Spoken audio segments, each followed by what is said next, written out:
যে ছেলেটা চায়ের দোকানের এঁটো কাপ ধুচ্ছে রাস্তার ধারে, তাকে ডাকুন। তার কানে কানে বলুন, সুজলাং সুফলাং মলয়জ শীতলাং। হ্যাঁ, বেশ সুন্দর করে বলুন। যে মেয়েটা চাকরির নাম করে বনগাঁ কিংবা চাকদা থেকে রোজ সকালের ট্রেনে সেজে গুজে শহরে আসছে শরীর বেচে চাল ডাল নুন কিনতে, তাকে ডাকুন।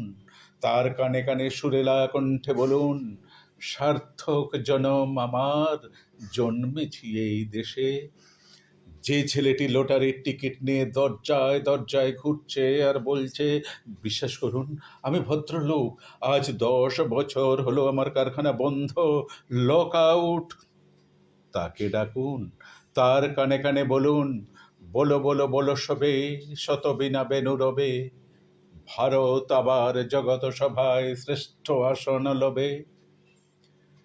রাতের আকাশ কাঁপিয়ে ঝোর ধারায় বৃষ্টি নামলে যে মা আজও লণ্ঠন হাতে টালির ঘরের দরজায় ঠায় দাঁড়িয়ে থাকেন তার খোকন ফিরে আসবে বলে, যে খোকনকে এমনই এক বর্ষায় উন্মত্ত রাতে কালো গাড়ির পুলিশ ডেকে নিয়ে গিয়েছিল, আর বরানগরের রাস্তায় ভোরের ঘুম ভাঙা কুকুর প্রথম দেখেছিল যার গুলিবিদ্ধ রক্তাক্ত লাশ, সেই মাকে ডাকুন।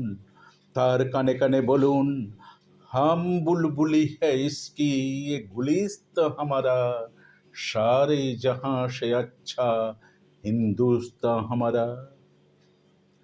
সবাইকে সব বলা শেষ হলে শুনশান শীতের রাতে 5 মাথার মোড়ে ঘোড়ায় চড়ে বসা সেই মহাবিপ্লবীর পায়ের সামনে ধীরে ধীরে এগিয়ে যান। ফাঁকা রাস্তায় রাতের বাতাসে কান পাতুন, শুনতে পাবেন সেই বিপ্লবীর পুরুষের বজ্রকণ্ঠ, আমি তোমাদের কাছে রক্ত চেয়েছিলাম তোমাদের স্বাধীনতা এনে দেব বলে, আমি পারিনি, কিন্তু আমি আমার সমস্ত জীবন উৎসর্গ করেছি।